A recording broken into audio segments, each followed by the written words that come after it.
Cameroon, Bandung, Africa, Bandung, to the world, Bandung.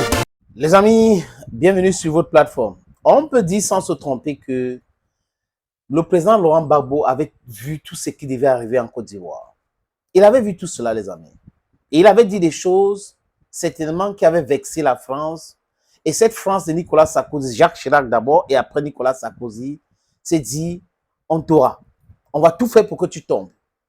Résolution des Nations Unies sur résolution en ce qui concerne la Côte d'Ivoire, alors que la Côte d'Ivoire n'est pas une province française. On avait vu ça. Et le président Laurent Gbagbo, à cette époque-là, s'est offusqué. Il avait dit clairement qu'il n'est pas un sous-préfet de la France. Il ne sera jamais un sous-préfet de la France. Et que ce n'est pas à la France d'imposer un dirigeant dans son pays ou dans n'importe quel pays en Afrique. Et le président Gbagbo avait dit qu'après, en Côte d'Ivoire ou en Afrique, il y aura l'après-crise et avant-crise et après-crise. Et l'après-crise aujourd'hui, c'est quoi, les amis? C'est que les jeunes Africains aujourd'hui ont ouvert les yeux. Ils ont compris qu'ils avaient été manipulés par les médias mensonges en Occident, manipulés pour penser que Laurent Gbagbo était un dictateur, un sanguinaire, ceci et cela. Et lui-même, dernièrement, lors d'un meeting des PPACI, il a dit clairement qu'on l'a amené à la Cour pénale internationale. Et là, parce qu'on voulait que Ouattara ait ses 2 mandats normaux. C'est pour ça qu'on a passé autant de temps avec lui là-bas. Et que les témoins que Ouattara a envoyés ont témoigné contre lui, mais pour lui. Donc, les choses qu'ils ont dit, les juges de la Cour internationale de justice, la Cour pénale de justice, ont dit non, monsieur, vraiment, même les témoins de l'autre là, vous ont disculpé, vous n'avez pas besoin d'appeler vos témoins. Et il dit que il attendait qu'on ouvre le procès. Et le jour où on a ouvert le procès, il était là avec ses avocats et Fatou Bensouda, l'ancien ministre de la Justice gambienne, Fatou Bensouda a été procureur de la Cour pénale internationale, a présenté ce qui s'est passé en Côte d'Ivoire et que lui, il a dit, hey, donc si c'est ça, je n'ai pas besoin. Et il a dit à ses avocats que vraiment, après ça, je vais vous parler. Il les a parlé et ses avocats ont dit qu'on a déjà gagné le procès. Ouais, un peu. Parce que le mensonge n'a pas de longues jambes. Et il avait prévu tout cela. Et ce qu'il dit aujourd'hui, les amis, ça vient dégommer les mensonges de Robert Bougie. Robert Bougie écrit un livre où il dit des choses, il fait comme s'il défend Laurent Gbagbo. Alors, la vérité, c'est que ils sont en train de bâcher Ouattara. Il passe le message à Ouattara que c'est bon pour toi, vraiment, 3e mandat, 4e, on ne sera pas avec vous. Mais la planification dans la tête des Français, c'est quoi? C'est de vouloir imposer un autre vassal. Un vassal, je ne sais pas comment on dit ça. Oui. En faire valoir. Je crois que c'est le mot. Parce qu'on a des Africains qui sont des sous-préfets dans leur propre pays alors qu'ils devraient être des présidents. Oui. En attendant cette grande Afrique, la fédération, les États-Unis d'Afrique. Et Laurent Gbagbo disait ceci, à ce temps-là, les amis, que ces gars parlent de la démocratie. En réalité, ils ne veulent pas de la démocratie. Donc, les Occidentaux, démocratie en Afrique, ils ne veulent pas de la démocratie. Ils donnent l'argent aux politiciens, à tout le monde, de tous bords. Ils contrôlent tout et tout. Et ils ne veulent pas de la démocratie. Ils cherchent à installer les sous-préfets partout. Et lui, il avait dit à cette époque-là qu'il n'est pas un sous-préfet de la France, les amis. Ils se sont dévoilés là, déjà. Ça veut dire qu'ils crient, ils parlent de démocratie, mais ils n'en veulent pas de la démocratie chez nous. C'est pourquoi un jour j'ai dit, mais je ne suis pas un sous-préfet français. Ouais, je ne suis pas un sous-préfet. Et je ne peux pas être un sous-préfet français. C'est comme ça qu'il faut les répondre. Clairement. Il avait dit cela. Et ça les avait vexés terriblement, les amis. Ils étaient très en colère contre Gbagbo, mais Gbagbo disait que la vérité, rien que la vérité. Et il disait aussi que ces gars ont voulu changer le pouvoir en Côte d'Ivoire pour donner à leurs amis. Ils ont réussi enfin. Il avait dit ça, il avait déjà vu ça venir. Que c'est Ouattara qu'on était en train de préparer par force pour mettre à la tête de la Côte d'Ivoire.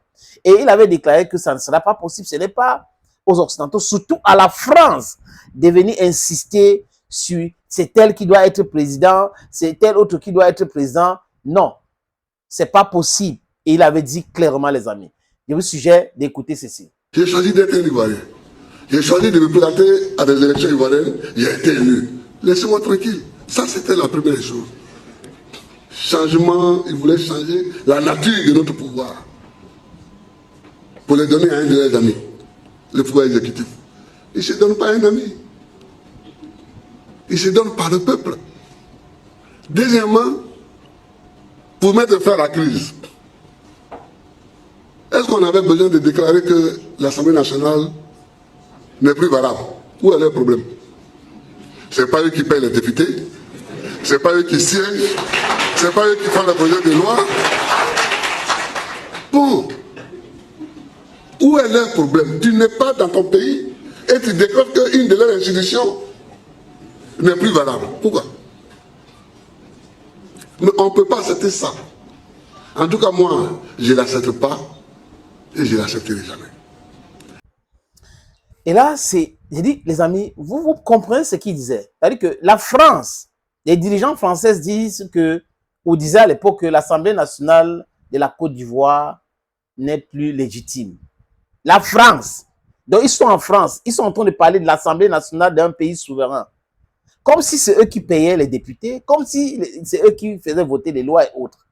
Et là, aujourd'hui, on voit cela, les amis. Il avait totalement raison. Et en quelque sorte, il est en train de balayer tous les différents mensonges à son sujet de ce monsieur qu'on appelle ancien monsieur Afrique, Robert Bougie, qui dit Laurent Gbagbo avait donné 3 millions de dollars à Jacques Chirac. Jacques Chirac aimait tellement d'argent. En passant comme ça, c'est pour passer quel message? S'il avait donné 3 millions à Jacques Chirac, ça veut dire que lui, il avait beaucoup d'argent. Il a pris ça dans quel compte? Il a pris ça dans quel compte? Quelqu'un qui n'a pas de compte en Europe, qui n'a pas détourné l'argent dans son pays. Vous voyez que les amis, il faut arrêter avec le non-sens de ces gens-là. Et il déclarait aussi ceci. Ils ont ailleurs, mais veulent choisir le président de la Côte d'Ivoire. Donc, ils sont ailleurs.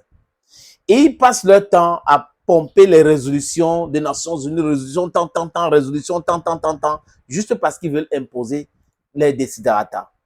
Écoutez Gbagbo. Cette crise-là, en quoi avait-elle besoin de susciter autant de résolutions du Conseil de sécurité de l'ONU? Mais je le dis, c'est parce que des gens installés en dehors de la Côte d'Ivoire ont voulu, eux, désigner à la place du peuple de Côte d'Ivoire le président de la République de Côte d'Ivoire. Nous ne pouvons pas admettre que quelqu'un qui est placé dans une maison loin d'ici décide qui va être président de la République de Côte d'Ivoire. On ne peut pas accepter ça. Ça, on ne peut pas l'accepter. Et il faut que les gens le comprennent une fois pour toutes. En Afrique et hors d'Afrique, il faut qu'ils le comprennent. Des gens veulent dire ce que la Côte d'Ivoire doit être, mais on refuse. Moi, je refuse ça. Ils sont là-bas. Ils veulent contrôler tout. Ils imposent des choses. Résolution tanti, résolution tantampion, résolution TTT. Et je veux sortir avec ceci, les amis, où le président Laurent Gbagbo disait clairement que ces gars, ils sont loin là-bas. Loin là-bas. Mais ils veulent quoi? Ils veulent tout contrôler. Et il dit encore qu'il devrait avoir un avant et après crise. Et aujourd'hui, la France est en train de se rendre compte de sa bêtise. Je parle des élites françaises. Dans les relations entre l'Afrique et la plupart des pays occidentaux, mais surtout la France, il y aura un après, un avant crise de Côte d'Ivoire et un après crise de Côte d'Ivoire. Et c'est bon que ce soit ici.